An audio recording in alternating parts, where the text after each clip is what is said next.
Assalamualaikum warahmatullahi wabarakatuh. Di video kali ini saya akan membahas tentang karomah Waliullah Habib Syekhon bin Mustafa Al-Bahar, atau yang sering kita sapa Habib Wan Sehan. Namun sebelum itu, jangan lupa kalian klik tombol subscribe dan jangan lupa tekan loncengnya agar kalian tidak ketinggalan informasi yang menarik yang insya Allah bermanfaat. Kekasih Allah Subhanahu wa Ta'ala sering memiliki karomah atau keistimewaan yang tidak dapat diterima secara nalar. Tidak terkecuali bagi Habib Syekhon bin Mustafa Al-Bahar asal Jakarta.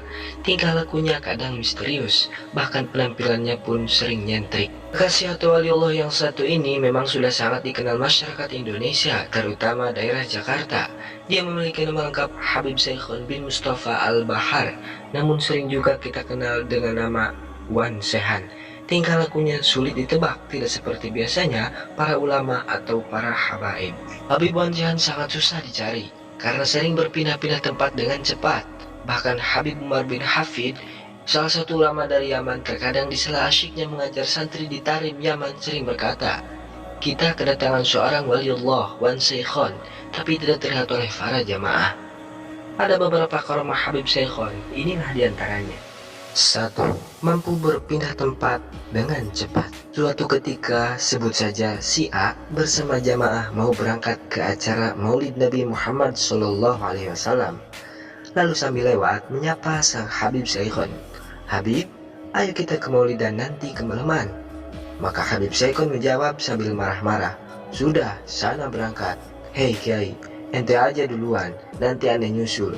Namun begitu si A tiba di majlis, betapa kagetnya. Ternyata entah lewat mana Habib Syekhon sudah tiba duluan, bahkan sudah berada di deretan jamaah terdepan bersama para habaib dan ulama lainnya.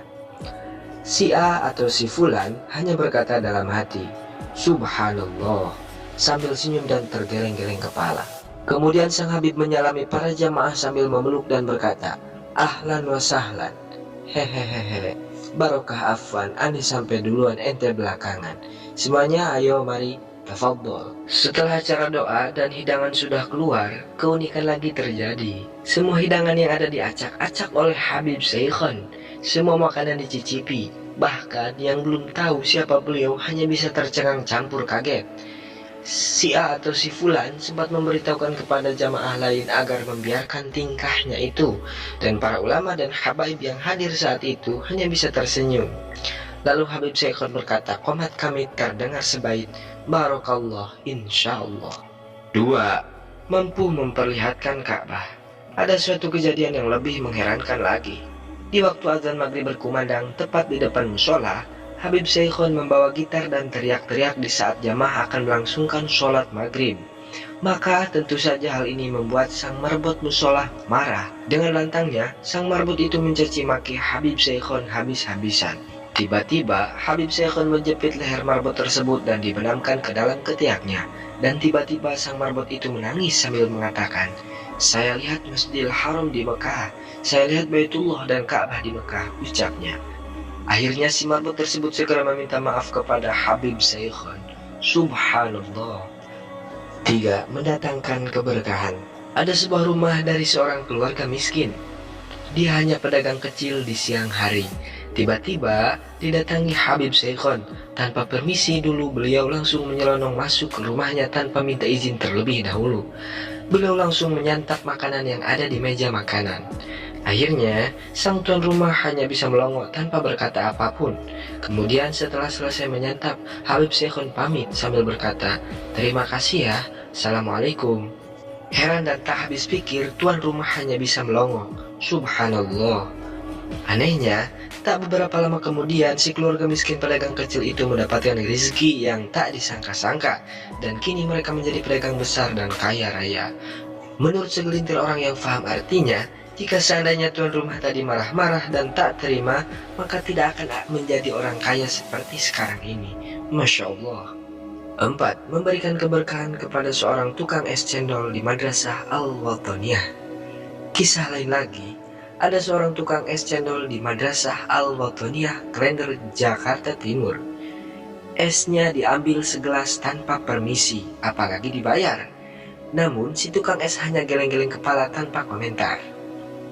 Sempat dia ingin mau marahi Habib Syekhon itu, namun diberitahu seorang satpam yang mengenal Habib Syekhon. Lalu si tukang es hanya bisa diam. Begitu selesai, tak berapa lama setelah Habib Syekhon pergi, segerombolan orang entah dari mana memborong semua es cendolnya dengan bayaran yang lebih tinggi. Hingga dia tak perlu lagi berjualan hingga larut malam, benar-benar laris manis. Sekedar informasi, untuk dapat bertemu dengan Habib Syekhon mudah saja asalkan punya niat yang baik untuk bersilaturahim. Karena Habib Syekhon sering berpindah-pindah tempat.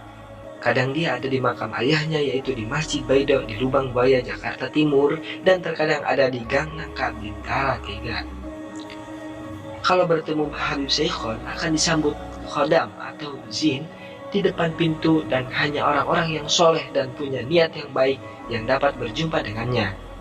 Apapun kata-kata Habib Syekhon dan kelakuannya jangan diterjemahkan dan diartikan seenaknya, karena yang tahu maksudnya hanya Allah Subhanahu wa Ta'ala. Wallahu a'lam bishawab. Itulah tadi karomah-karomah Habib Syekhon, semoga bermanfaat dan semoga menambah wawasan Anda semua. Amin ya Allah ya Rabbal Alamin.